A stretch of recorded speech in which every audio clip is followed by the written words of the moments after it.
Hello, happy Wednesday. This is book video day.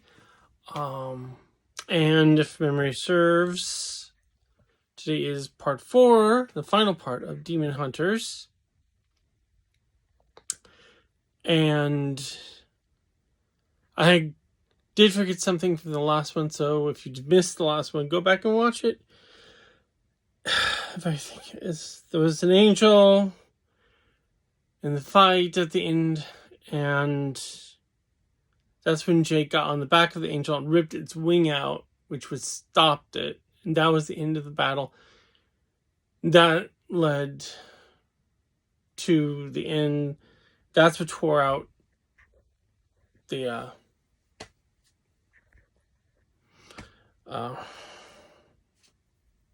hole in time. I know there's more to it, so go read the book and find out more. But yeah, because it hit me the other day, because the whole thing was the angel had 2 wings originally, then Jake ripped it out. And yeah, it was gory. I use gore. I may look like a Boy Scout, as one of my friends once said, but yeah, there's some dark stuff under here. Anyways, point is part 4. Now, part 4, major departure. It's far in the future, and it centers on the daughter of Jake Corba, Larissa Corba. She lives in New York City, and it's the year 20XX, and it's been raining for days. I mean, it's just raining. A historic level of rain. And what else is different in the world is that Jake emerged from the whole debacle with heaven being stolen, and he was lauded as something of a saint, and he founded a whole church, and he's this vision, he's this, the head of this huge religious organization that worships him. Does that sound familiar? And he basically runs the world.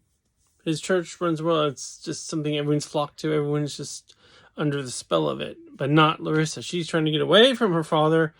She doesn't want anything to do with his church, because to the world, he was the guy who saved heaven, but to her, he's the guy who abandoned her and her mother, because Jake pursued his life of being a religious figurehead over being a father.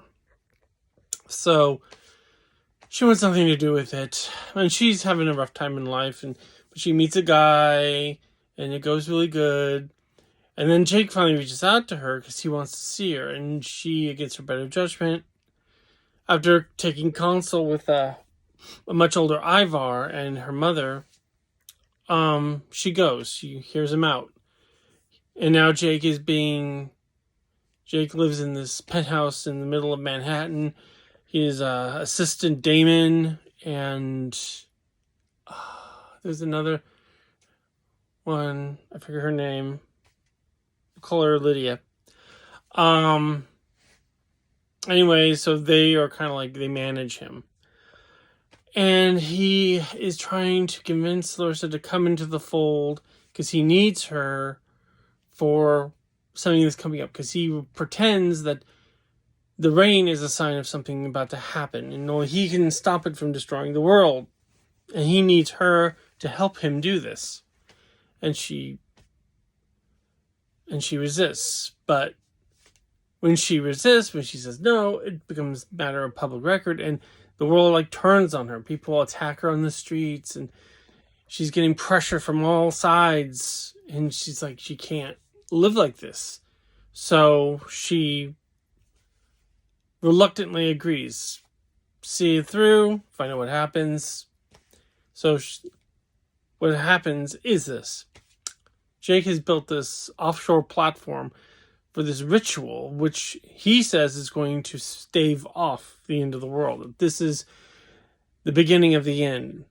And so he and his assistants and Larissa all go to this platform to perform this ritual to save the world. But that's when they fall into the wrong hands, because that's when Damon reveals that he is the demon that Jake had been possessed by so many years ago, that he'd been planning this revenge for years and years while he was a prisoner in Jake's body. And once he goes free, he was able to put it into motion. And the other assistant is actually possessed by Morgan as well. And they both colluding together for this grand scheme. And actually, the ritual he's performing isn't to stop the end of the world, but to bring on the end of the world, opening a gate to the corrupted one-winged angel who's going to, destroy the world.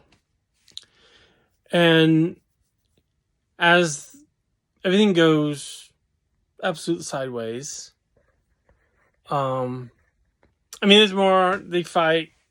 I think he kills Damon and Lydia.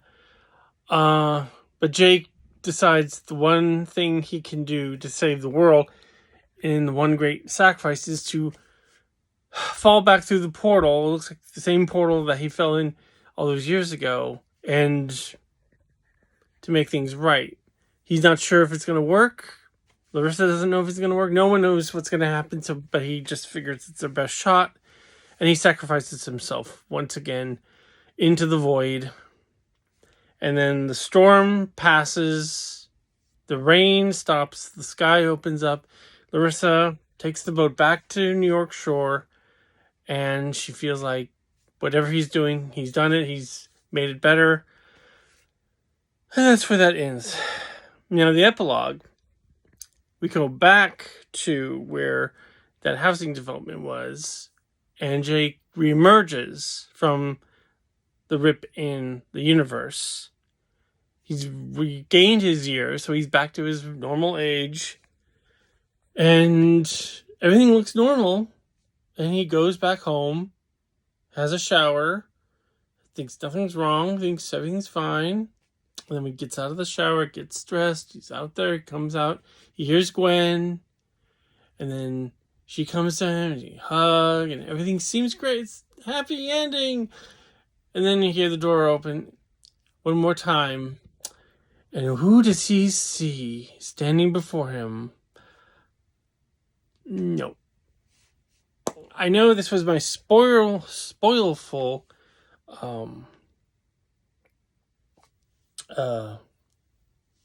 synopsis, but I'm not giving that one away, because this one was a really good twist, and it really informed in the whole series. This was the point of the first book that basically set the course for all the rest of the series, and it came together so beautifully over the next few books.